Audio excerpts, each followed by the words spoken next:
Hello and welcome back to a Destiny Gaming video. We are here showcasing this fantastic base here today that is been produced by Daxter? Sorry, I'm really bad with names. It is the CWP Basalt. It's a really cool looking base. And kind of big as well, as you can sort of see by my character sat up on here right now. But the detail on this is absolutely amazing. Just like the attention to just little bits like this just across the side of the hull, just hiding the oxygen tanks back there. It makes all the difference than hiding the pipework, so it looks strong. It looks like you could withstand someone coming and shooting at you before you could scramble your fighter squad. Or whatever it is that you are using this as a base for, whether it's a forward base or just a backup sanctuary for you to be able to go. Like these massive windows that create such a brilliant view. Absolutely really love it. And like the 3 laser antennas, so you can get in there and you can control 3 different vehicles at a lot further distances away than you can get with a normal antenna. Like the attention to detail up here, like with the strip lights, just going to nodes that look like they are also then stretching out and going somewhere else. It looks like it's been properly wired up to do a functioning job. It looks really amazing. I love the look of the windows and the outside. But to be honest, the outside is not the best bit. Well, it is the outside technically. So if I just hop back into my character here. We just come down to here. So like there's full ground access with a ladder. And then you've got these windows here. So as you'll have noticed as we're flying around, like that ladder is the only way up. But where does it go? There is no door. Or is there? Now look at that. Look how well that moves. It's perfect sync. No banging, no crashing. It's been very well designed and well set up. It's just absolutely fantastic. I love the way that works. So smooth. Just moves around really nicely. So then you come into this airlock. Now this airlock's been very well set up. It can't just open that door while this outer door's open. So here on the bottom panel we have doors, which are these outer blast doors, so you can shut them from the inside. So you can seal the base up. So technically, unless people are clever and see the button pad on the ladder, there's no real way in, and there's that extra layer of protection if you get shot. And then I'm not 100% sure how this airlock system works. Last time I used it, it drained the whole base. Then you click programmable block, and it then unlocks that door. You then are welcomed by this very bright, airy, big entrance hall. Let's call it an entrance hall. A little bit of storage just hanging about around here, you know, just sort of crates that have been dumped in by the previous tenants. And then you come through, you've got your program room, so you've got your computers, a couple of spare odds and ends for repairs on shelves. You have gen, so this base is capable of being used on any planet, asteroid, or anything. It's fully survivable in any environment. Massive medical facility with storage lockers for relative bits of equipment, desks for working on, full medical bay. Obviously, shower and toilet facilities are a must in a medical bay because you need to be able to clean up. Then, where we're going next? We'll go this way. So then through here, you have your lockers.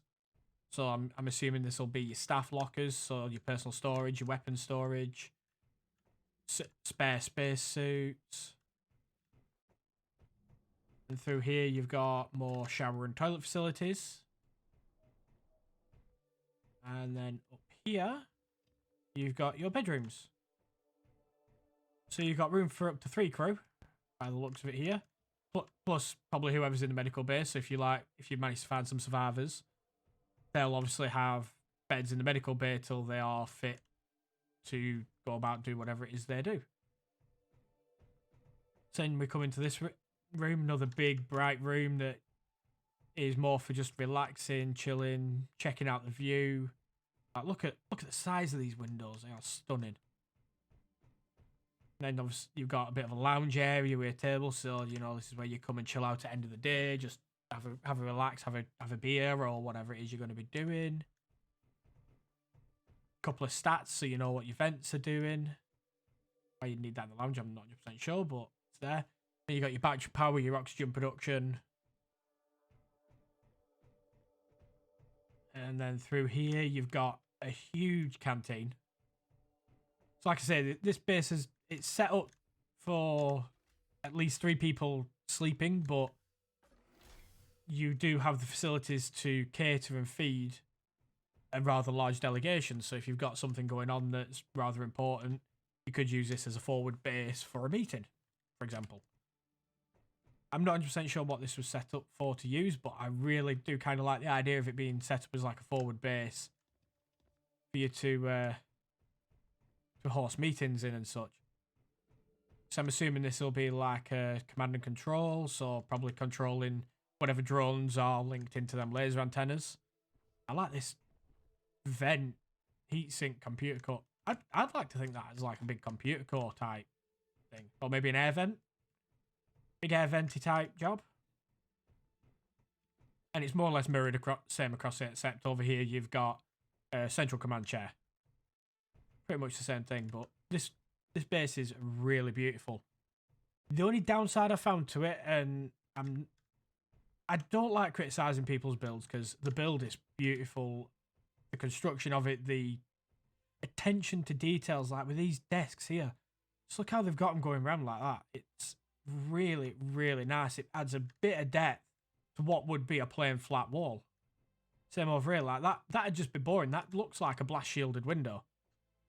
If you ask myself, that's what I think it looks like.